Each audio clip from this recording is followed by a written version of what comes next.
Hello, everybody, and welcome to episode 109 of Crunch Time. I'm going to be your host for today's episode.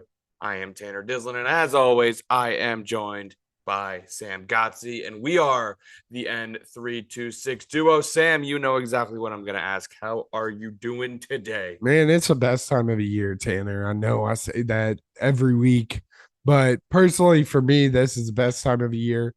We got NBA underway um with Victor Wembanyama playing against the Knicks right now.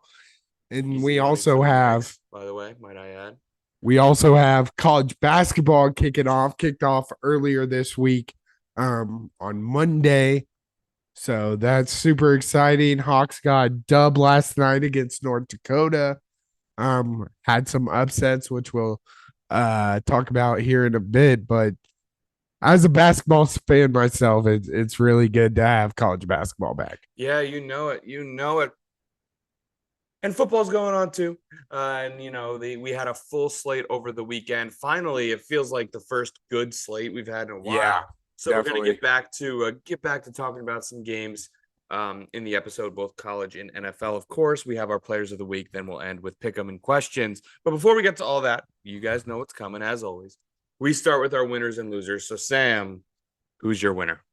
As I mentioned, there was a huge upset in day one of college basketball, and that is James Madison Dukes upsetting number 4 Michigan State 79-76 on Monday. Was a shocker. I heard a lot of good things about Michigan State being potential national champion and getting upset by James Madison. But James Madison athletic program has been on a tear lately. They're 9-0 in football. Their men's soccer upset number 1 UCF last week, and their women's soccer team is earning a NCAA championship berth. So James Madison making the jump to FBS, and they're killing it. Unlike anything we've ever seen. Yeah, dude. I mean, it's been an absolute run for the James Madison Fighting PFTs, James Madison Dukes, of course. But of course, we could make the loser of a loser of the episode the NCAA for not letting them compete in bowl True. season because, of course, whenever you jump to FBS, you have to sit out for some godforsaken reason. But yeah, James Madison is absolutely killing teams right now. Doesn't matter the sport. And it's pretty awesome to see. Especially like you said, upset on day one over Michigan State. But my winner of the episode, it's going to be Craig Counsell, the new manager for the Chicago Cubs. He was a highly sought after manager. His contract with the Milwaukee Brewers, who he had coached for a long time. He was from Milwaukee. I mean, like a lifetime Wisconsinner. But his contract was up with Milwaukee. He had a bunch of different options, was highly sought after. And he took a deal to go to the Cubs, which was really strange because the day he was hired, former Chicago Cubs manager David Ross was still had a job. So it was kind of a rough day for David Yeah. Ross. It was a little weird how it went, but Craig Counsell agreed to a 5-year, $40 million contract, $8 million a year, which made him far and away the highest paid manager in the MLB currently. Last season, the highest paid manager was Terry Francona with the Cleveland Guardians, who retired after the year. So number 1 retired. So now we got to dip down a little bit further to number 2. And he just absolutely shattered that at $8 million a year. And the highest manager salary in MLB history came in the early 2000s. Joe Torre for the Yankees when they were, winning 3 straight World Series. He was making $7.5 million a year. But yeah, Craig Counsell absolutely shatters that. So anytime you can become the highest paid coach of all time, an $8 million a year salary for a baseball coach is absolutely crazy. So shout out Craig Counsell. Yeah, definitely. It was definitely an interesting move, like you said. I mean, they won the NL Central last year.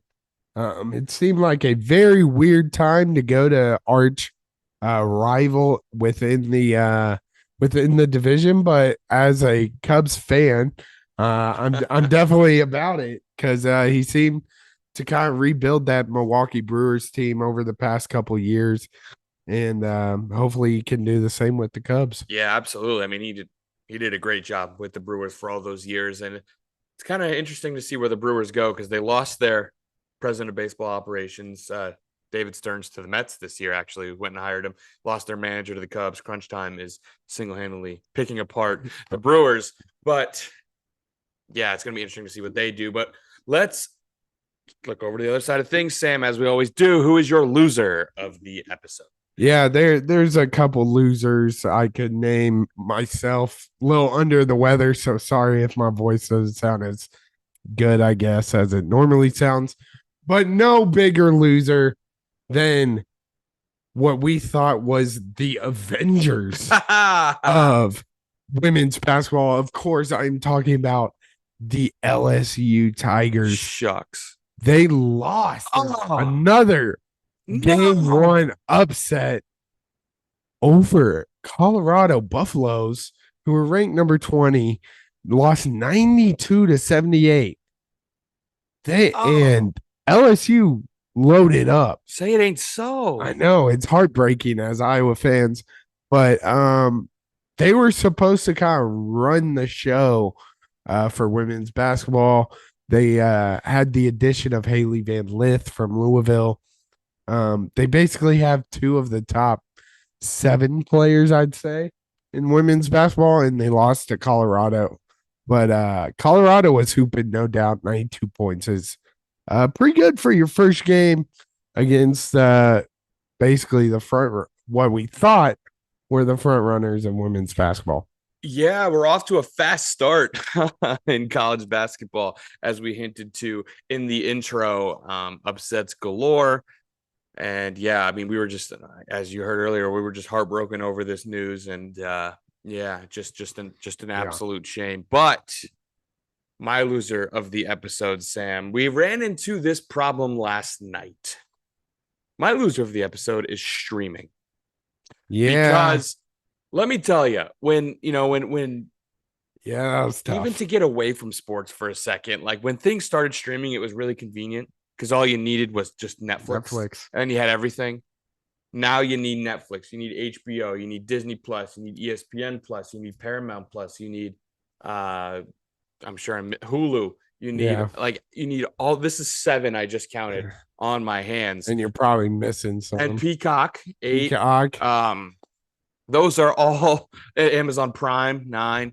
Those are all the different streaming services you got to have. That's just for regular TV, and then for sports, a lot of the times for live sports, you need to have a TV subscription. Yeah. But now that sports are heading on to these streaming platforms now, we had it in football earlier where everyone was complaining about it going to Peacock, which like whatever, it's whatever. But last night we were getting ready to watch the Iowa basketball game, their first game of the year, and it's on Big Ten Plus. Yikes. So in order to watch Iowa, Iowa play basketball, we had to go and get Big Ten Plus. And I looked at the schedule. Next week they play on Peacock. So in order to watch Iowa basketball, and keep in mind, this is non-conference games. These are the cupcake games early on in the season. You have to have 2 different streaming services to be able to watch your favorite basketball team. Oh, and when you want to watch them play conference games, then you got to have your TV subscription to watch those. But the early games, you need 2 different streams. It's absolutely ludicrous. And it's my loser because we're only going to keep getting worse and worse into this streaming abyss. And the one thing that everyone kind of said was that sports was a little bit immune to it, and well, not the case. We're starting to really dabble into that, which kind of sucks. So yeah, that's my loser of the episode. Yeah, that's definitely right. I do think the Big Ten has it the worst because they have a Fox partnership, so they can't just be thrown on ESPN Plus. Because I know Big 12 has Big 12 now on ESPN Plus. SEC Network is also on ESPN Plus. ACC Network, I also believe, is on the ESPN Plus. So it's a little better for them, but as y'all know, we're Iowa fans, and it's Yeah, we tough get out here. screwed. Big Ten gets absolutely screwed. You're right. And even like just the nature of the service, like Big Ten Plus, who the hell has that? But ESPN Plus, like if Yeah. you have Disney Plus, you probably have ESPN Plus. If you have Hmm. Hulu, you probably have like they're much more common and you can do a lot more. Big Ten Plus, you got to choose a school and a sport, and it's Yeah, just it's very weird. it's really stupid. So that's my loser. It sucks. But did we do it? Yeah, of course, because we got to watch our Hawkeyes play some ball. Um, Speaking of, we've already talked about some ball. Let's talk Let's about. talk about some ball. We're gonna start out in college. Notre Dame traveled to Clemson to take on the Tigers, and I mean a season in which Clemson has been, I would say, up and down, but mostly down, and Yeah. Notre Dame truly has been up and down. But in Death Valley, Clemson gets the win 31-23. Yeah. This we've kind of mentioned it throughout the season for Notre Dame. You mentioned them being up and down. It seems they can't figure it out, and it's relying heavily on the shoulders of Sam Hartman. It seems like he'll have a Heisman-like performance, and then he drops down to low backup quarterback. And unfortunately, in a big game like this, that's what we saw. 13 for 30, 146 yards, 2 picks. Just not what you want to see from a guy that we all expected to kind of be in this Heisman race this year. And it seems like he has kind of dropped out of that race. But this really came down to Clemson's defense and special teams. Forced forced Sam Hartman to throw those 2 picks. They held Notre Dame to 3 for 13 on third down, only 146 passing yards, 183 rushing yards. And yeah, it's just very interesting forcing 3 turnovers. Their Clemson's defense looked good, and I believe that's really why they won this game. Yeah, no doubt about it. I mean, you win the turnover battle, your defense plays well. I mean, Sam Hartman has there been a more up and down player? I mean, I guess we used those words to talk about both these teams. I mean, Notre Dame has been probably the epitome of an up and down team, and Sam Hartman definitely embodies that as their quarterback. But yes, that defense and all that is true. However, the game really was decided by one man and one man alone. Clemson didn't have Will Shipley, their running back for this game. Yeah. Thought it would be a big deal. Phil Maffa came in, and all he did was put in 186 on the ground and 2 touchdowns. He was unstoppable, and and that's completely dictated the game. Clemson threw the run game and got an early lead, and Notre Dame just couldn't quite fight back. So just another loss in a really disappointing season for Notre Dame. I mean, obviously absolutely. disappointing for Clemson as well, but we wrote them off a while ago and deservedly so. But yeah, Notre Dame just kind of feels like the nail in the coffin that they're dead. They are a dead team. But moving on, quick before we get into this one, Sam, do you think it appropriate of a moment of silence for Bedlam? This was the last game. It's heartbreaking. That is heartbreaking, man. And it's criminal. This game wasn't at night, but it is what it is. Oklahoma State in Stillwater. Oklahoma State gets the win here, 27-24. We love it. We love it for the Pokes. They played phenomenal. I mentioned this guy last week with my college football player of the week, Ollie Gordon, doing it again. 33 carries, 137 yards, 2 touchdowns. Beast. Did you know? So I read his season stats last week. I didn't know he missed a couple games last week to start the season. Just to remind you, this is obviously excluding the game we're talking about. He had 141 carries, 1,087 yards, 10 touchdowns. And he had 2 more, so 12 touchdowns. I don't know how many games he missed at the beginning of the year, but very dark horse like performance. But you gotta love it, man. I love seeing Oklahoma lose, especially with Dylan Gabriel. I'm not a huge fan of his. But this was a great way to end Bedlam. Just an awesome game. One of the best games of the year so far, in my opinion. But the Pokes go out. Last Bedlam, they get a dub down with the goalpost and up in the lake. Let's go. It's That's great. This was the essence of a big time rivalry game. And it's sad we're not going to see it again. Yeah, and specifically for Oklahoma State, this was huge. Not the rivalry, yes, all of that, but Oklahoma State's not leaving. Oklahoma's leaving. Yeah. They needed to win this one to give them the old middle finger on the way out, and they did absolutely. exactly that. But now we got to have a conversation about Oklahoma State, man, because we look at how they've played early in the year. They played a Central Arkansas team. They beat them by 2 touchdowns and was less than convincing. Played Arizona State, wasn't very convincing in that. Then they played South Alabama at home and lost 33-7. And at that point, everyone's like, yeah, this Oklahoma State team is dead. They stink. And all they've done is beaten Kansas State, a team flirting in the top 25, Kansas, a team that's in the top 25, and now Oklahoma, a team that is also in the top 25 and was highest, 6 at one point in the season. So this Oklahoma State team, they're playing great football right now, on the back, of course, on their run game. Yeah. And another team shortly after that, South Alabama, they dropped one at Iowa State. Iowa State's kind of competing for the top spot in the Big 12 right now. They're on a hot streak. I want to see. Big 12 is an absolute cluster. Yeah, Big 12 they're 4-2 in conference, 5-4 overall. Really quick, what does that look like? Because you got Kansas, who's playing good football right now. They did lose to who have they lost to? Let me pull it up. I got all the games I can remember. They beat Oklahoma, they beat Iowa State. So Oklahoma State and Texas.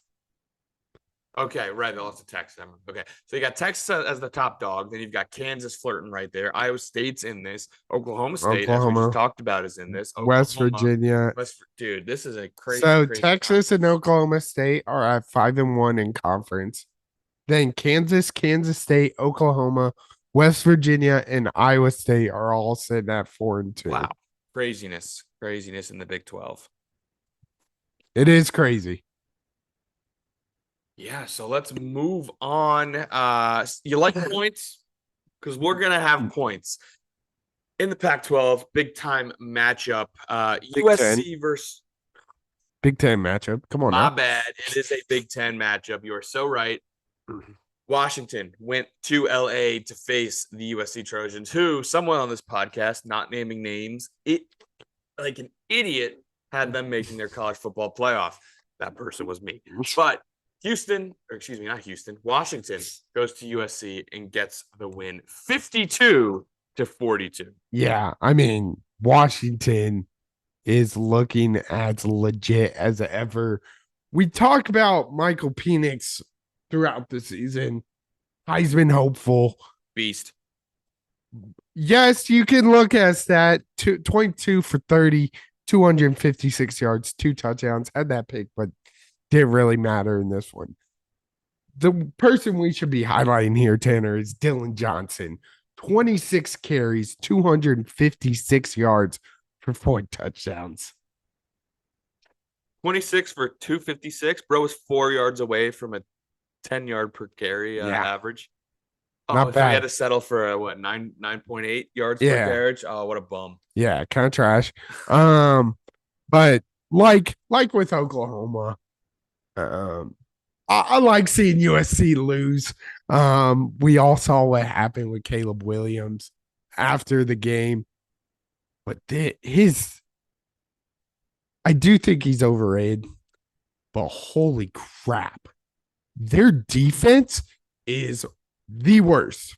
I'm claiming it. They are the worst defense. They're worse than Colorado. I'm willing to say that. They are awful, Tanner. I mean, the Huskies could do nothing wrong on offense. They had 28 points in the second quarter alone, just absolutely dominant.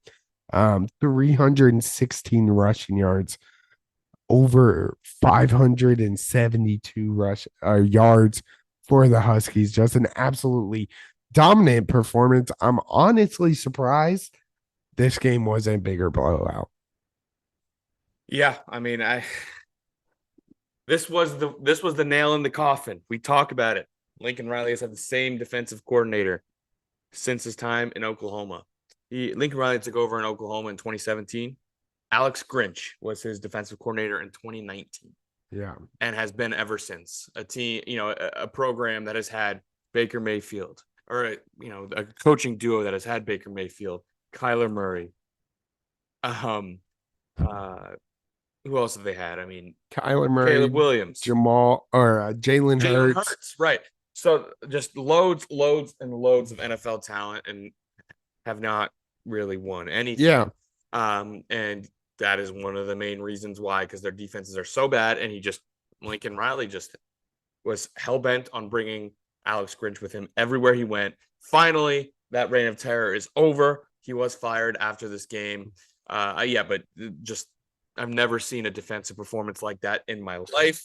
And then yes, after the game, Caleb Williams definitely showed some emotion, which, I mean, if you're getting on him for showing some emotion, you are a weirdo. For sure. However, I really don't like the guy. Karma's a bitch. Karma's a bitch.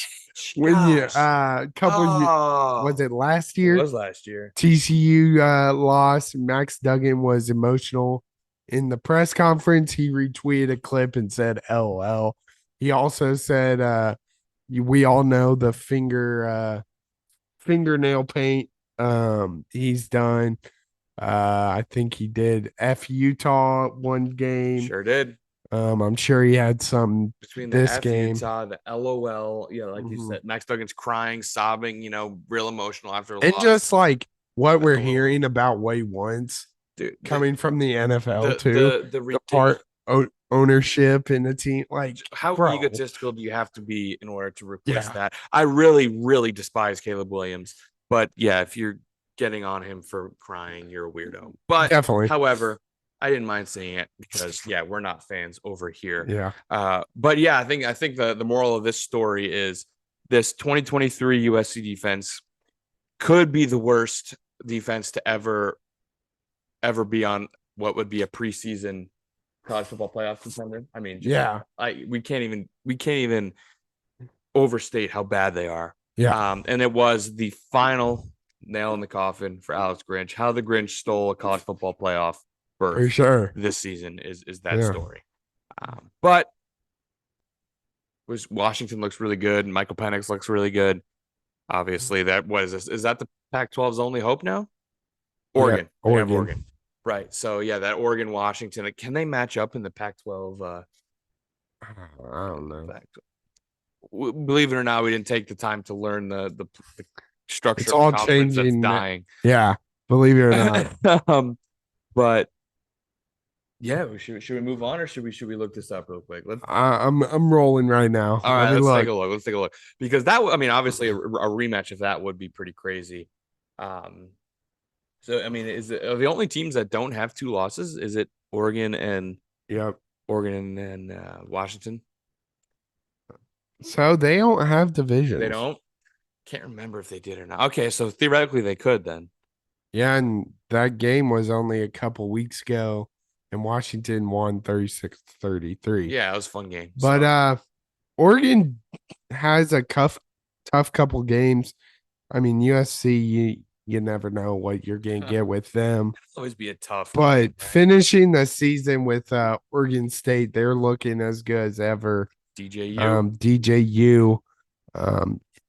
Turns out he wasn't the problem at Clemson. But Washington just has just a big of challenge. They got Utah this week, who we've seen upset some teams this year. Mm-hmm. And then they also play Oregon State, and they finish out with Washington State. So the race for Pac-12 is going to be an interesting one coming down the stretch. It should be pretty good. Oh, yeah, talking about another friend of the program, Dabo Sweeney. Put him on the Caleb Williams list. But, for sure. For sure. But we'll move on. The game we were looking forward to most, at least I I was. I'm sure you were as well. LSU went to Tuscaloosa, and the Tide asserted themselves. They are once again. We tried to write them off. We tried to do everything. They're still here. Yeah, I think of the Tom Brady. We're still here. Yeah. That's what Nick Saban has been saying all year long as the Crimson Tide take down the Tigers 42-28. Yeah. Bama's back. They're looking as good as they always do. Finally found their quarterback in Jalen Milrow. He got benched earlier this season. I can't remember exactly what game it was, but he kicked ass on Saturday. 15 for 23, 219 yards passing, 20 carries, 155 yards, 4 touchdowns. Oh, Andy was playing a Heisman hopeful, Jane Daniels. Obviously, he got a little banged up, but Jalen Milrow is the guy for Bama. Looked awesome. We mentioned last week this LSU defense is what's going to bite them in the ass, and it did this game, letting up 42 points to Alabama. That's hard to compete with, especially when your starting quarterback goes down. Yeah, for sure. That's the scariest part. Jalen Milrow is looking real comfortable. You said it. Alabama is back. He's really starting to figure out his legs, and you can really add a whole new dynamic to that offense. He does throw a good deep ball. He always has, throughout the year. So you add his ability to push the ball down the field plus his legs. It's a pretty scary sight for other teams. Quick little fact though. There were 985 yards in this game, right, between the two teams, 985. If you add up both the passing and rushing yards of the two quarterbacks, what percentage of yards do you think are accounted for by just the two quarterbacks? I understand, when you get a lot of yards will be accounted for by quarterbacks from passing. But this is total yards in the entire game of 985, mind you. This is not a small number. I'm going to go like half. Half? Yeah, that's not a bad guess. How about 77? Holy shit. 77% of all yards were generated by the quarterbacks. Damn. Just the four numbers I added together, Jaden Daniels threw for 219, ran for 163, and Milrow also threw for 219 and ran for 155. Yeah, both of them were lean rushers on their team, which is crazy. That's a fun game. Yeah. Your quarterbacks are just, they might not be better at quarterbacking, but they're just the best players on the field, and they constantly show that they are. But yeah, so the big takeaway in this game, Alabama's scary again. We're destined to get the Alabama-Georgia SEC championship game. Of course, now the questions arise. One lost Bama, undefeated Georgia. Bama beats Georgia. Are they both in? Does Georgia get knocked out? What's the resume like? What about other teams? What about Texas? They get in? Washington, Oregon. We're getting to all of that. I cannot wait for college football playoff debate season. We talked about 985 yards. How about a swift 339? That sounds better to me. For sure. Of course, we got to talk about our Iowa Hawkeyes. Played Northwestern in Wrigley, 10-7 game, 169 yards for Iowa, 170 for Northwestern. Ugly, ugly, ugly stuff. Was 0-0 at halftime. Yeah, this game went about as I expected. Not a lot of points. Our defense looked phenomenal, obviously behind our stars on defense, none other than Jay Higgins. A total of 12 tackles, 1 sack. Yeah, I mean, not really shocking. Probably the biggest shock of this game was Deacon Hill throwing for a touchdown. That was kind of wild. But also Caleb Johnson not getting any run has been confusing. Has been one of our best, second best, I'd say. Maybe first best offensive player. Yeah. That's still around at least. But yeah, definitely confusing. Um, And we haven't heard anything injury wise. Yeah, really confusing stuff. But I think this is honestly the first time this season after an Iowa game, I genuinely don't really have anything to say. yeah, Right? Because starting the season, we had the first game, the new look offense, yada yada yada. Then we get shut out against Penn State. Then Cade McNamara gets hurt, Deacon Hill stuff. Then we beat Wisconsin. Then we lose to Minnesota. Then all of this stuff. And for the first time, a game went exactly as we thought. Iowa's offense sucks. Northwestern as a team sucks. So Iowa's defense and special teams will just do enough to get them a win in this game. And yeah, the Iowa's only touchdown was from a blocked punt. To no one's shock, they had to move the ball like 5 yards to get a touchdown. They were actually able to do it. So that's the only reason Iowa scored a freaking touchdown in this game, and they won on a late field goal. So I don't really have much else to say. Then this is exactly what we thought. It makes you want to freaking jab your eyes with a pitchfork. It does. It sucks. But the good news is there's only a few weeks left. yeah, And then hopefully by the next time we watch Iowa play, Cade McNamara will be back. But yeah. it's really brutal out here. Anything else to add on to our beloved Hawkeyes? Not really, man. Yeah. For those sickos out there that are still want to keep up with that electric Iowa offense and the road to 325, we're at 166 after this game. We are So so far we're below that. we're He's already pretty been freaking canned. nasty.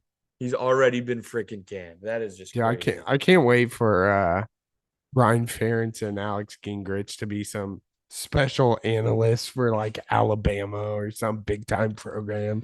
Believe it or not, when you put Brian, who's played football in his life and real competitive, pretty good football in his life, and you get him with a genius like Nick Saban, I'm sure he would actually do pretty well. But Yeah.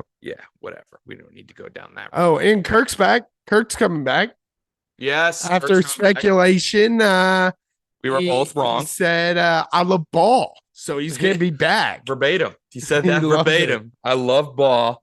I will be back. He said I'll coach until they won't let me or something like that. Yeah, basically. If it was up to me, Kirk, but anyway. Yeah. So it's gonna be real interesting. Now you got to navigate what we talked about last week. Got to navigate if you do bring in an offensive coordinator, going to be replacing this dude's son who got fired and he didn't want him to get fired. It's just going to be an absolute disaster. Yeah. But shall we move on to the NFL? I'm in. Let's do it. So we started off in Deutschland. Dolphins went there to take on the Chiefs, and the Chiefs came out victorious in this one, 21-14. Put them on fraud alert last week, and are they confirmed frauds? Confirmed frauds. Let's go. Yeah, this has kind of been the story of the Dolphins.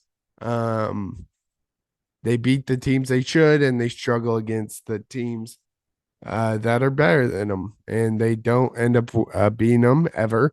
Tua looked human, 21-34, 193 yards. Raheem Mostert, 85 yards. Not impressive. And Patrick Mahomes really didn't play that well. It really came down to this Chiefs defense. Patrick Mahomes only had 185 yards. But this defense really held it down, limited probably one of the best offenses to just 292 yards. We're used to getting them up in the 400s. But this Chiefs defense has really won this game for them. Yeah, I mean, this game came down to two plays.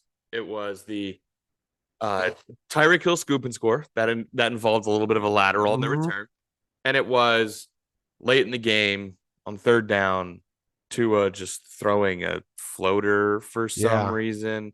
His wide receiver was open, would have been a game-tying touchdown. No one knows what the hell happened. He just kind of threw it like it's literally the Tim Tebow throw in practice where he throws the helicopter. It was really bad. Yeah, and I mean, if he hits him, we're obviously going to overtime. Or if Tyreek Hill doesn't fumble and Chiefs return it the other way for a touchdown, things look a lot different. So it was really those two plays. The offenses look terrible. I don't know if they just jet lag in Germany or whatnot, but it was ugly. It was ugly, but of course the Dolphins did not win because they are frauds, and they're not on fraud alert. They are on the fraud list, and they will stay there until further notice. I'm trying to see, are there any opportunities for them to come off of it? They still got to play the Raiders, Jets, Commanders, Titans. I mean, maybe if they beat the Cowboys, they can come off it. Yeah. But it seems like the bulk of their schedule, i.e., the Chiefs, the Eagles, and the Bills early on, or they do have another game against the Bills, but just those 3 games early on in the season were the big ones, and they didn't look good in any of them. Yeah. But moving on to one of the best games of the weekend. I cannot stop smiling already. Minnesota Vikings go to Atlanta. They're on quarterback 3. They bring in Josh Dobbs after a concussion to Jaren Hall. And dude was in the building for 3 days with the team for 3 days. Didn't know any of the players, didn't know any of the plays. Still gets the win over the Falcons, 31-28. Yeah. I just want to get your first thoughts on this one. Obviously we're hearing more and more stories about how truly impressive of a performance this was. But as your new QB1, what do you think? I mean, what I saw on Sunday was one of the most impressive things I've ever seen in an athletic contest ever. For those of you who don't know what playing NFL quarterback is like, it is obviously incredibly physically taxing, but mentally taxing. It's a whole nother side of the game that none of us could possibly fathom or even begin to understand. The best I can say is this: Kirk Cousins played under an offensive system under the Shanahan. Shanahan was his offensive coordinator in Washington. Kevin O'Connell was on that staff. Of course, he went to LA and then came back to Minnesota. He played under Kevin O'Connell's offense all of last season. And it took until this year for Kirk Cousins to officially say to reporters, I have a full grasp of this offense. He played under it all of last year. It is incredibly complex. The verbiage, the pre-snap movement, the options, the checks, all of that is unbelievably complex. And this guy won a football game only having 3 days to study all of that. It is unbelievably impressive. The dude obviously can play football, but he is an unbelievable levels of smart. If you watch the broadcast, they mentioned it about 950,000 times that he is really smart, but I don't know what else to talk about because he's an absolute genius, and he was able to navigate all of this on a few days in the building. But it was just incredibly impressive. Also, got to give credit to Kevin O'Connell. Shows how good of a coach he's really been in his first couple of years with the Vikings. I mean, the win-loss record is very impressive. But in order for this to happen, I mean, you obviously got to be a pretty good coach for this to happen, and he's definitely that. Yeah, it was impressive. Obviously, y'all have seen. Excuse me. You've obviously seen all the stories. Josh Dobbs saying he's not gonna be a great teammate. Didn't know any of the players he was playing with. The fact, Kevin O'Connell basically had to translate what the offense was going to do. I do want to say, though, I don't think it would have worked as good as it did without a mobile quarterback that can just improvise and tuck in and run. Right. Like, yeah, but for sure. Still one of the most impressive performances I've ever seen from a quarterback or any position ever. Yeah, no, I totally agree. And I kind of created it because obviously a lot of things needed to come together in order for this to happen. An order of people I credit for this win. Number one, obviously Josh Dobbs, incredibly impressive. Cannot talk enough about how difficult it is to. Do you know he's smart? Yeah, believe it or not, the Pastronaut. Yeah. Did you hear that nickname? No, because he worked for NASA, right? Nice. The Pastronaut. Nice. We love that. But then number 2, Kevin O'Connell, working in tandem with Joshua Dobbs. I think number 3, I'm going to have to go with Arthur Smith, the head coach of the Falcons. My God. Yeah. Bro does not know what he's doing. Kyle Pitts and Bijan Robinson are just not used at all. Tyler Algier had about, I think, in a critical situation in which the Falcons settled for a field goal, they had first and goal from the 2. In their 3 plays, 2 of them included a sweep to Tyler Algier, their backup running back, not their first overall pick, with literal tree trunks for legs like Bijan Robinson. And another one was a similar type of sweep play to Jonnu Smith, their backup tight end, not their first round draft pick, Kyle Pitts. So bro is really struggling out in Atlanta. This game was a big time indication of what good coaching and bad coaching can do for your team. And then number 4, I got to shout out Brian Flores. I mean, this dude is unreal at his job. He can really coach a defense. The Minnesota Vikings defense is objectively worse this year than it was last year from a talent standpoint. They got worse, except they got so much better because of the coaching, because of the scheme, because of the blitzes, because of all of that. They're becoming into not only a serviceable, but a borderline good, like top half level defense, and are keeping the Vikings in games via turnovers and all that type of stuff. So those are the 4 people I got to shout out. And when Josh Dobbs, no love for Brian Powell, SMH. Brandon Powell. Brandon Powell. Excuse me. Brandon Powell played a great game. Of course, caught the game-winning touchdown. A little banged up too. TJ Hawkinson was banged up. He battled through a lot of some warriors on this team. But when Josh Dobbs, the big play that comes to mind is the 4th and 7. Nothing was open. He breaks a tackle from a sack and scrambles for a first down. The touchdown was when he scrambled, and another 3rd and 10 that he scrambled for. Like, when I'm watching these plays and he starts to, like, in my mind, I'm just like, oh, someone get open. Like, not only I'm not like, oh, he can run this, but people are pursuing him. The option of a quarterback to run doesn't even cross my mind. I've never, ever rooted for a quarterback who is somewhat mobile at all. It is a whole game. It's an absolute game changer. It's crazy how sick it is to root for someone who can just, if things aren't going well, screw it, I'm taking off. And obviously he was the Vikings leading rusher. Cam Akers tore his Achilles in this game as well. So get better, Cam Akers. He was the emergency quarterback. Next week, I mean, obviously I don't want to speak it into existence, but if Josh Dobbs for some reason gets hurt, Sean Mannion from the practice squad is going to have to play. So sickos. Josh Dobbs, you are our savior.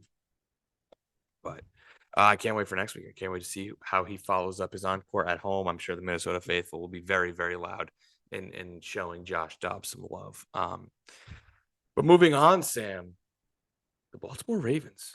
Are they the best team in the NFL right now? They might be. They took on the Seahawks. I mean, a Seahawks team that was 5-2 heading into this week. The Ravens won 37-3 in absolutely dominant fashion. Yeah, dominant. We kind of knew that the Ravens offense would be good this year. Lamar Jackson MVP, front runner right now. And surrounding him with good weapons, Zay Flowers, Odell, Mark Andrews.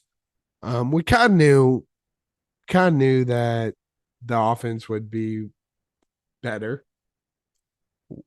At least for me, I did not expect their defense to be as good. I mean, reminds me of old school Ravens when it was the Ravens versus Steelers with Ed Reed and all Terrell Suggs. This is how dominant this defense is. Their defense might be better than this offense, which is crazy to say. But, I mean, we've seen Geno Smith light it up. 123 passing yards, 28 total rushing yards, 1 for 12 on 3rd down. Just absolutely dominant performance by the Ravens. And I agree, Tanner. I think the Ravens are the best team in the NFL as we speak today. I agree. I totally agree. They're certainly the best team in the AFC right now. They have dudes on that defense. Remember last year they traded for Roquan Smith from the Bears. Yeah. He slid in there real nicely alongside Patrick Queen in that linebacking core. I mean, that secondary, Kyle Hamilton and Marcus Freeman as their safeties. I mean, Yeah. unbelievable. Marlon Humphrey. I mean, when he's healthy, he's one of the best. Yeah. He's one of the best defensive backs in the country. And yeah, I just they got absolute dudes on that defense, which is really, like you said, for the first time since the Ray Lewis, Ed Reed, Terrell Suggs era. But yeah, I mean, Lamar Jackson again. We always gotta worry about health, and he doesn't have the best track record of the playoffs, but this team is awesome, and they finally have weapons. Zay Flowers is a looks like an absolute stud. Odell Beckham Jr., of course, their big free agent. He finally caught a touchdown, so he can stop throwing a fit on the sidelines. That will And never stop happening. Come on now. and of course, Mark Andrews, one of the best tight ends in the game. And it doesn't matter who their running back is because Lamar Jackson is A running back. one of the best runners in the league. And yeah, and the running back is a rather replaceable position. And they'll always have a good running game, and they are unbelievably nasty this year and are the best team in the NFL, according to Crunch Time. So whoever they play next week, I guess bet on them because we will somehow curse them. Yeah, But probably. in our next game, America's game of the week, your Cowboys fall to the Eagles 28-23 in Philly. Yeah, talk about if there's one big takeaway from this game, it's a game of inches, and that was not any more prevalent than this game. I know there's been a lot of talk on social media about how bad the refs were. They were bad. I think there were some critical calls they missed, but really came down to 2 plays. With 6 minutes left in the fourth quarter, Dak Prescott throws a touchdown to Tolbert. They go for 2. The Dak Prescott rushes, attempt succeeds, but the replay official reviewed the runner, wasn't in, and the play was reversed. So they go out. Dak Prescott runs again to the right, and attempt fails. It seemed he was in on from my point of view, but it seemed from the ref's point of view, he wasn't. I don't know about that one. And then later in the game, with about 46 seconds left, or excuse me. Where was it? When was it? So that was the second one. The first one was 4th and goal with about 10 minutes left in the fourth. Prescott dumps it off to Schoonmaker, and the replay official reviewed the runner breaking the plane, and the play was reversed. So 2 borderline touchdowns, 2-point conversions that were critical to the Cowboys potentially winning this game, literally decide by inches. But I can complain about them being short all I want, but they still had chances. Their defense still played phenomenal. When it was 17-28, they held them, gave the ball back to the Cowboys, and they just couldn't capitalize. So tough loss, but not putting too much stock in this. The Eagles are one of the best teams in the league, right up there with the Ravens, 8-1. Especially going to Philly, always a tough place to play. So coming out, I wouldn't say this is a bad loss by any means. Yeah, no, I definitely agree with you on that. I mean, a couple things to take away from this. I mean, Dak Prescott outplayed Jalen Hurts. That's positive number one. Dak Prescott was awesome in this game. 374 for 3 touchdowns. Game of inches, as you said. The 4th down to Schoonmaker literally was right on the line. His knees just happened to be down when he caught it, short of the goal line. And then we have Prescott scrambling for the 2-point conversion. would have made it a 3-point game, and the Cowboys had a chance at the end to tie it, Yeah. or had a chance to win it in the end zone. That if Prescott was able to keep his foot in bounds, then that becomes a field goal opportunity, and maybe we'll go into overtime here. But yeah, I mean, I definitely agree with you. Philly kind of escaped with this game. But yeah, if you're Dallas, I think you're a-okay. Again, there's no moral victories, but you're fine with this loss. I mean, you're going to get them again at home. I think based on this, it's a game you should win. Yeah. And can win. But yeah, I think you're okay. And Philly, yeah, they just keep finding ways to win games. Yeah. Not much more to say other than that. But in the Sunday night game, the panic button is right here, and it is getting absolutely smashed by the Buffalo Bills. The Bengals won 24-18 at home over the Bills. Yeah. Definitely time to panic if you're a Bills fan. But Joe Burrow's got swagger back. Yes, he finally it seems like kind of for the first time this season, he's looked like his last year self. 31 for 44, 348 yards, 2 touchdowns. Looking like his typical self, getting all his receivers involved, and performed well, man. Yeah, Joe Burrow all the way back. This Bengals team, I would say they're all the way back, but an injury to Jamar Chase, he landed on his back funny. I don't think he's practiced yet this week. And then I believe T. Higgins also has sat out of practice this week. So there's a little bit of an injury bug in that wide receivers room. But for the most part, Cincinnati is all the way back. I mean, Buffalo, there's only so much Josh Allen can do. Their running game is completely non-existent. Their defense is dropping like flies, like quicker than the Minnesota Vikings were this weekend, dropping like flies. I don't know where the answer is. I don't, because your passing game's elite, your quarterback is elite. That seems to be where it starts and stops. Mm-hmm. That's it. That's all the Bills have this year. Josh Allen was their leading rusher, Tanner. 44. That's not good. With only 44 yards. Their running backs had 24 yards on 8 carries. Yeah, not good. Not good. But yeah, definitely they're an interesting team because, like you said, struggling tremendously with injuries on that defensive end. But it seems like Josh Allen is the only guy on the field at some parts of the game. So it'll be interesting to see where the Bills season kind of goes from here. Yeah, I mean, right now do they make the playoffs? Their division is quite good. With, I mean, you have the Dolphins, who are leading it right now. The Jets have kind of been hanging around. And then you look at the broader AFC, of course, you got the Chiefs, got the Bengals, who have obviously beaten you. Yeah, there's just a lot of variables right now. And Buffalo used to be a shoo-in for that AFC East, or have been over the past few years. Not so much this year with some of the other teams that have emerged. So their playoff spot is a little bit in jeopardy right now. Yeah, absolutely.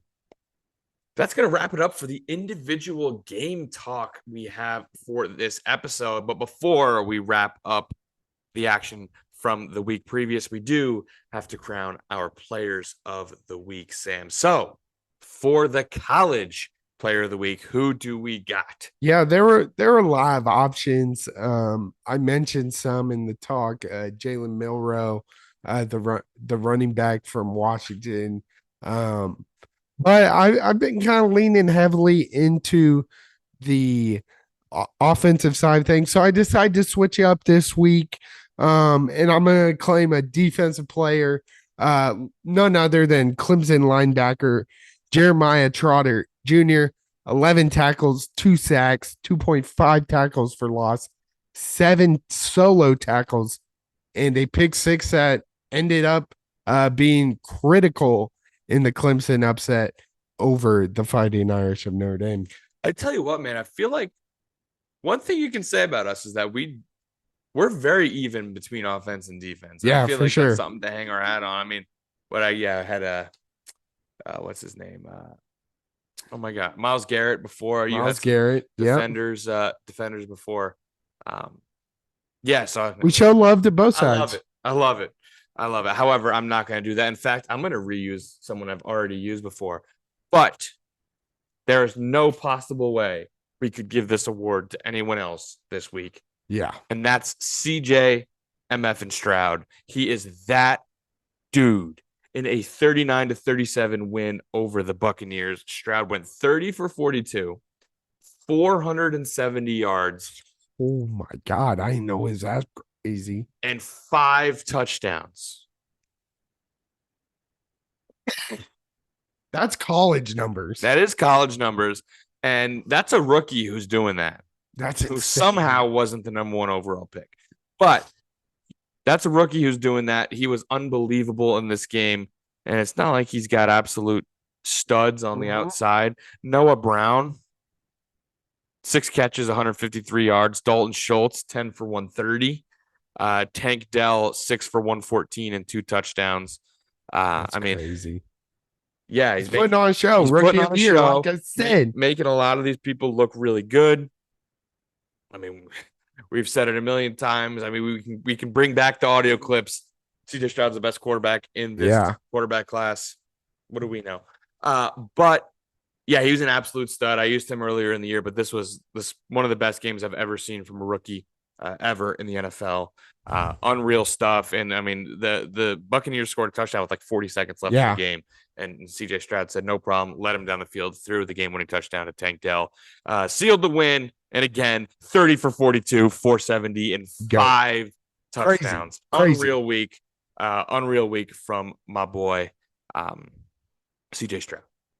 What do you say we pick some games? Let's do it. All righty. Well, before we get into that, Sam, give us an update on our standings here. Yeah, absolutely, Tanner. Week 10 happened last week.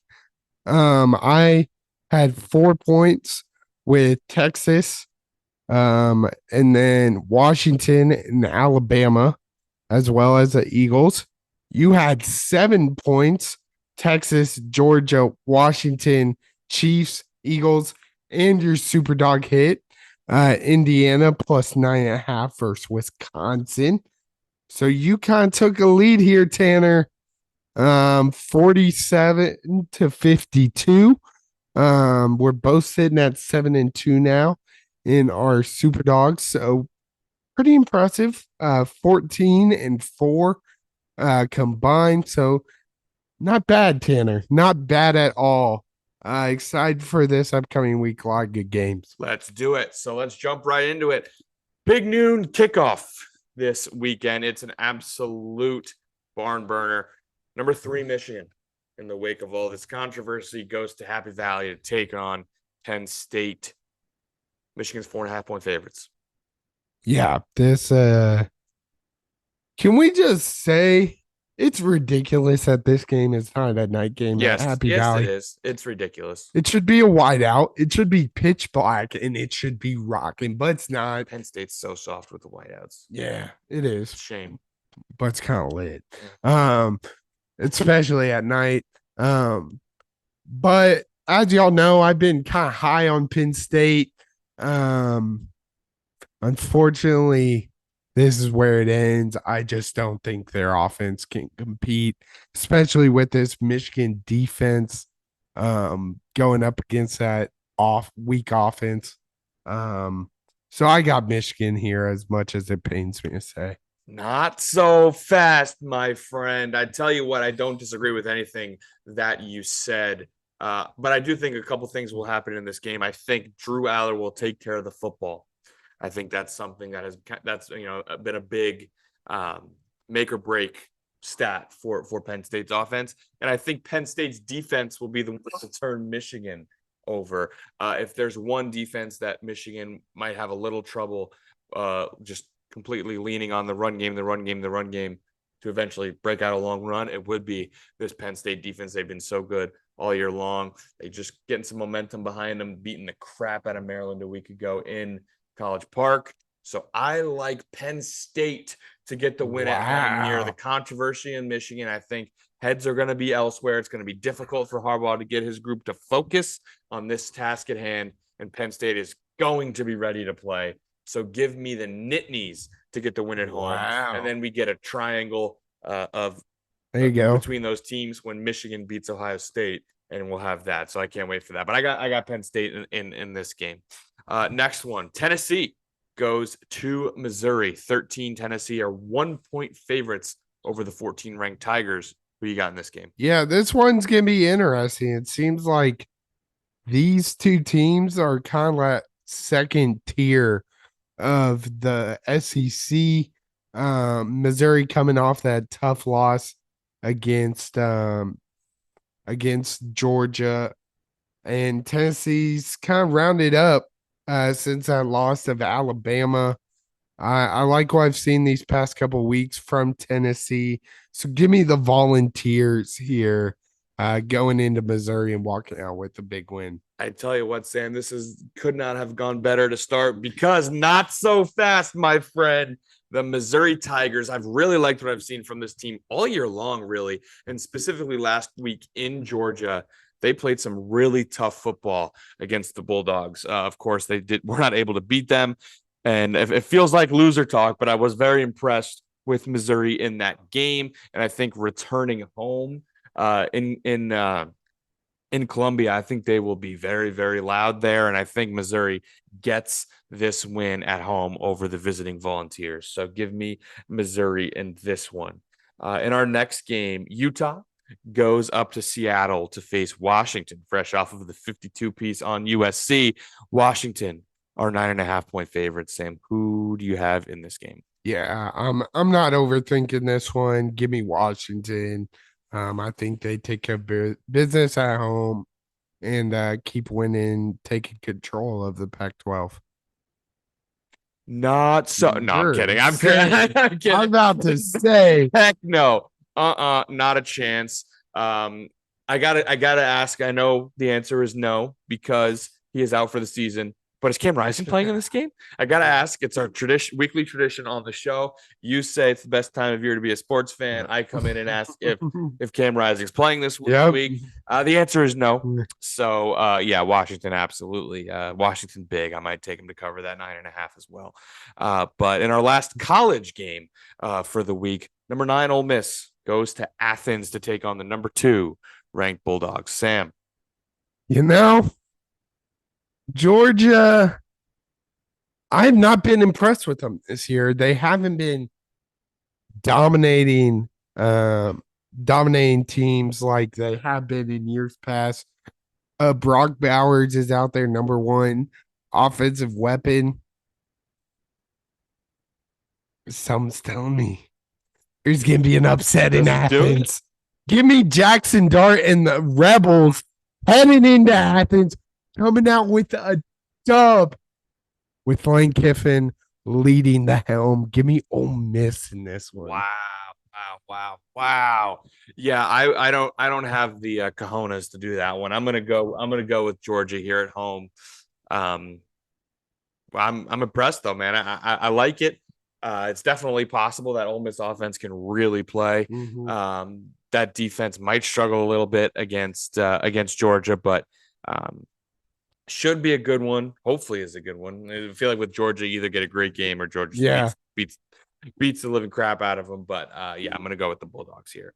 So then in the NFL, we have the 49ers, who are fresh off of losing 3 straight.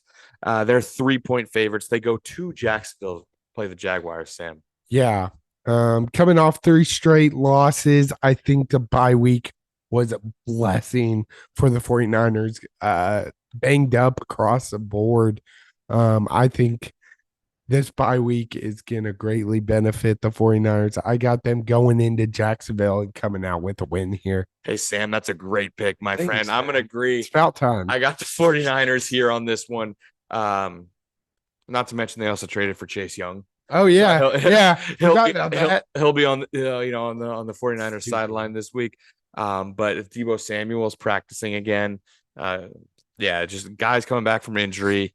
guys getting to just take a breath for a minute, enjoy the bye week. I know Shanahan will definitely have the game plan ready against Jacksonville. So yeah, I got the Niners in this one as well. Our next game, the Saints.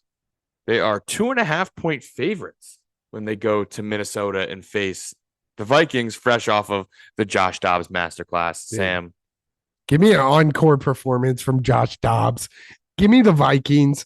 I actually loved what the Vikings were doing. They've had a solid defense kind of all year. The Saints have had a shit offense for the most part. And having a dynamic playmaker at quarterback that can tuck and run. I mean, he won a game without even knowing the playbook. Just getting that more team chemistry. Josh Dobbs is going to be good for the Vikings, I have a feeling. And I got them continuing the Josh Dobbs parade and walking out with a win over the Saints. Sam, that is a great pick. Let me tell you, if this game was in New Orleans, I would probably be picking the Saints. Dobbs, again, he'll have more familiarity with the offense, but still not a lot, right? Yeah. And if you go into New Orleans, loud, gonna have trouble communicating, all of that stuff. I would be pretty scared for this, but the game is home. And I think what we're also like, yes, he'll have a better knowledge of the playbook, but I think Kevin O'Connell now has a whole new weapon to play with in terms of quarterback legs. He's never had the ability to scheme around that, design quarterback draws, plays where you can have, maybe a rollout in which there's an option where he can tuck and run, and you can really do a lot of things to create space for a mobile quarterback. So I think the game plan is going to be a little deeper. He's going to have more familiarity with everyone. He's going to actually throw some passes to some receivers. I don't think Justin Jefferson will be playing this week. His window to practice was opened. I don't think he'll be playing this week. I think he'll be playing next week. But he'll have some, he'll throw passes to receivers. He'll work with the offensive line. I think it's only going to get better for Dobbs and the Vikings. So I like that pick. I'm going to go with the home team here. But to round out our games, the Lions, 3-point favorites. They go to LA to face the Chargers. Yeah, this one's interesting. When you look at a team like the Chargers, you look at 4-4. It makes you wonder what's going on down in LA. The Lions are also coming off a bye week. I really we kind of seen the Lions go crazy to start this season. They were one of the hottest teams in the NFL, kind of have struggled lately. I think the bye week, again, will benefit this team. And I got them going to LA and coming out with the win here. Yeah, this is a really intriguing one. I think, honestly, might be the toughest, the one I go back and forth on the most. But I think I'm going to go with the Chargers here. I think getting the win over the Jets. We can, we talk about the Jets offense. Zach Wilson's bad. That offense is bad. I get it. But the Jets have been playing decent football leading up to that game, and the Chargers just completely buried them. Their defense was awesome, made Zach Wilson look stupid, which, again, granted, not that hard to do, but he was playing better football up to that point, and they just completely stifled him. So I think they can build on that and take out the Lions at home. So give me the Chargers in this one. But that'll be an interesting matchup. Right? I think it's a really, really good matchup. But that leaves only one thing in our Pick'em segment, Sam. Superdog, we got a 14-4 combined record to protect. Who do you have as your Superdog? Yeah, this week was a little interesting. We kind of talked it out before because we always double check that we don't have the same one, and unfortunately that happened this week. I do gotta say, we started Superdog in the first week of the NFL, so which was week 2 of college. So we're already 18 games picked. 9 each. Yeah. So 18 game, 9 weeks, and this is the first week that we have the same. Very impressive. So not bad. And we don't include the games we pick, like in Pick'em. Yep. So that kind of eliminates, because I did like some of the spreads. But for my Superdog, I'm gonna go down to Florida Give me the Hurricanes plus 14.5 against FSU. No doubt FSU has looked great this year. I had them in my college football playoffs. I still think they get there. But Miami's going to be a tough challenge for this Florida State team behind their quarterback, Tyler Van Dyke. I like what he's been doing. Kind of a quiet guy in the ACC that not a lot of people are talking about. I think they keep it close here.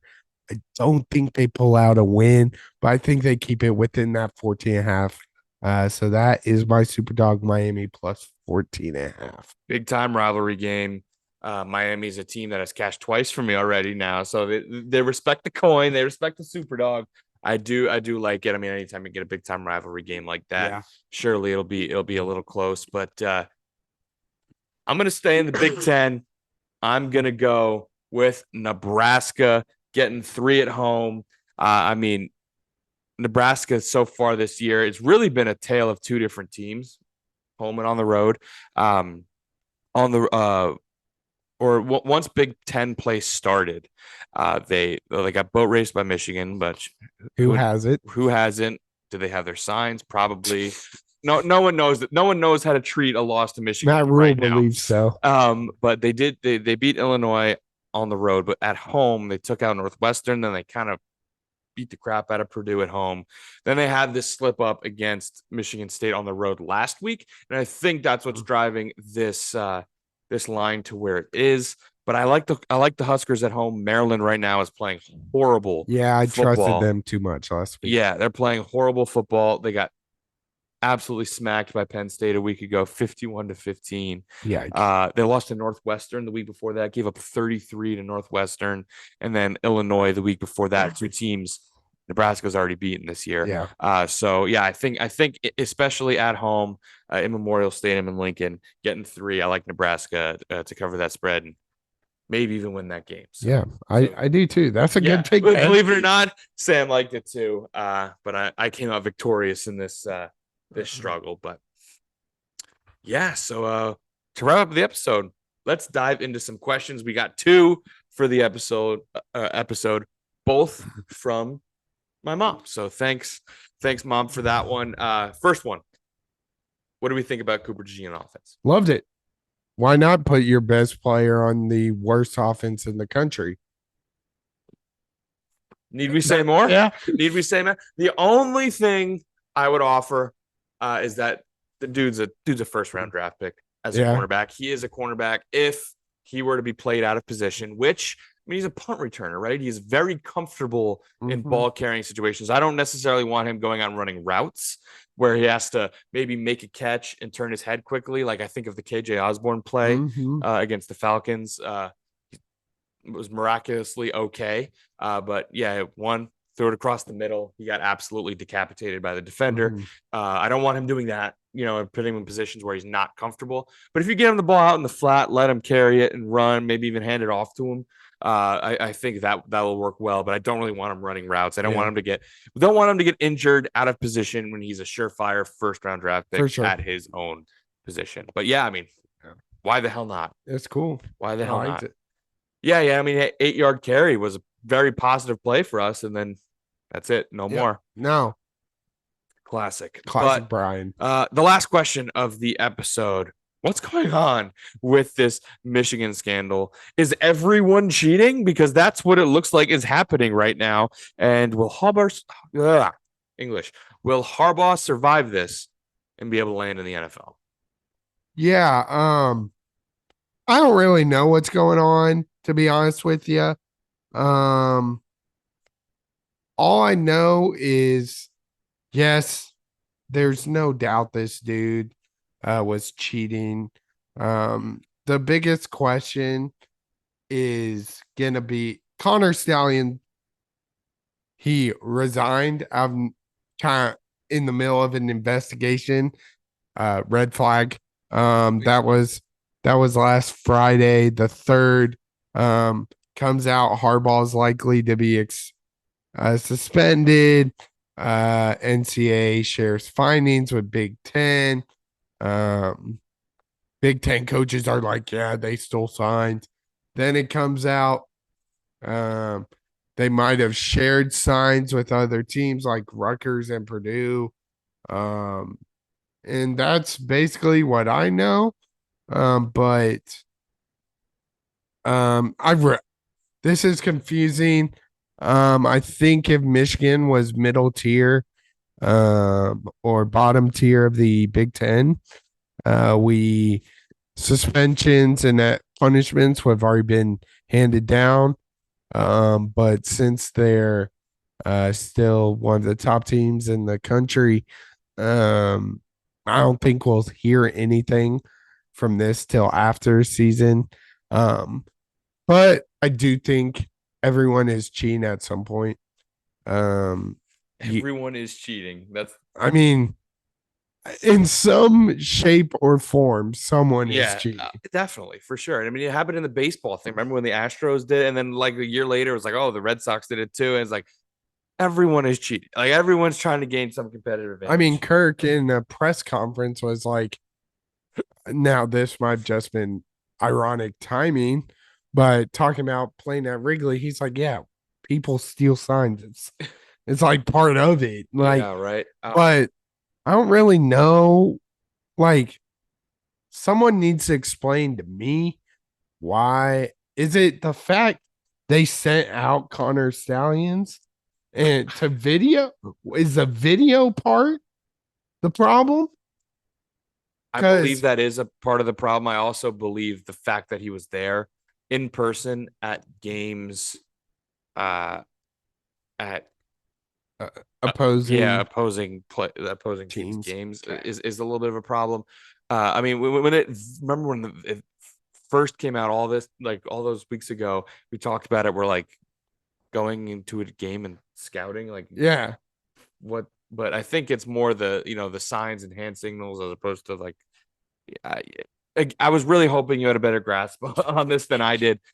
Because yeah, I also don't really know what's going on. I've tried to read a lot about it. I've It tried to just listen to the confuses news. It me just more. confuses me more. You've got other teams are cheating. Michigan says the Big Ten can't rule on this, but the Big Ten wants to, and coaches want the Big Ten to. But then the Big Ten has to share its finding with the NCAA, but the NCAA won't. NCAA takes 5 years to do anything, Yeah. so there's so many moving parts. And then there was a change to the rule where like the NCAA can litigate programs like they do in like RICO violations. So Yeah. like there's no such thing as Stallions was working alone. Like if he was working alone, then the coach knew about it and the coach is liable. So then the coach would get suspended. It's so many moving parts that I just don't know what's going on. I've tried to read it. It just doesn't make sense to me at all. But it doesn't look good. It looks like it's going to get really messy really fast, especially if Michigan, I mean, they're been what number 2 all year college football playoff rankings. They've been number 3. They've been absolutely housing teams. Um, they're probably going to make the playoff. They're probably going to beat Ohio State. They're probably going to be in the playoff. And if they do win a national championship, it's going to make things really, really messy. But the last part of the question, Sam, will Harbaugh survive this and land in the NFL? Huh. I I don't know. I think he survives the investigation. Um,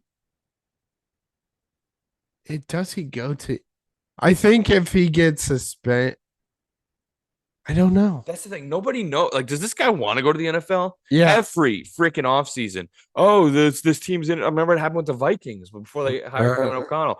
He went there for like an all day interview. yeah. And everyone was like, "Oh, Harbaugh to the Vikings." Didn't happen. Then this past year, and there was another one, Harbaugh to I can't remember where, Cardinals maybe, I don't know. Harbaugh didn't happen. Like I don't know if he wants to go to the Yeah. NFL or not. Every single year, my best guess is that he will survive this, and at some point in the future, I do think he gets back to the NFL. Whether that's in 10 years, whether that's in 2 years, I don't have a damn clue. Yeah. But I do think eventually you don't get all these rumors without having some level of interest in returning back to the NFL, and I think eventually he will want to do so. But look at, I mean, Michigan right now. If he does survive the cheating scandal, Hard to beat a place. It's your alma mater. You're getting paid a crap load of money. You're beating your rival handedly. You're one of the best programs in the country. So it seems like it's a pretty tough place to leave to me, but I think he will at some point. Yeah, it's definitely interesting. I wish I had a better answer, but I'm confused as Yeah, me everyone. too. Sorry, Mom. I'm really confused. I know the NCAA is so I'll just read what I'm seeing here. So the NCAA had enforcement at Michigan's TCU supposedly had a warning when the teams met in the 22 college football playoff semifinals. And then so then uh Count Missouri coach takes a uh jab at Michigan. A former D3 coach claims the Connor Stallions guy compensated him to record future Wolverine opponents in person. Uh, um, it says the NFL is unlikely to make itself a safe harbor for Jim Harbaugh. Um, Michigan rescinded his contract I offer. did see that. I remember that And now. he says, let it play out. Central Michigan starts an investigation on Connor Stallions I being saw on the saw the sideline. pictures. Um, It's so ugly. yeah, it's just it's definitely interesting, that's for sure. Uh, that's gonna wrap it up for episode 109 of Crunch Time. Congratulations, you have made it to the end. We're finally back to the normal format. Talked about a lot of football games. It was a great slate this past weekend. Unless you watched Iowa Northwestern, then you could not get that image out of your brain. Of course, we did our pick'em and wrapped it up with some questions. So thanks so much for tuning in. Make sure to follow the podcast on X, Instagram, and TikTok at crunchtime_pod. Follow us or subscribe. That's what the word is for YouTube. Subscribe to us on YouTube, Crunch Time with the N32620 to see the video form of the podcast. You can follow Sam at Yeah, on X at Sam Godsey 29 and Instagram at Sam underscore Godsey 21. you can follow me on X and Instagram at tdislin22. The clock has run out. But the clock has run out on this episode, and we'll see you in the next one on Crunch Time. Yer.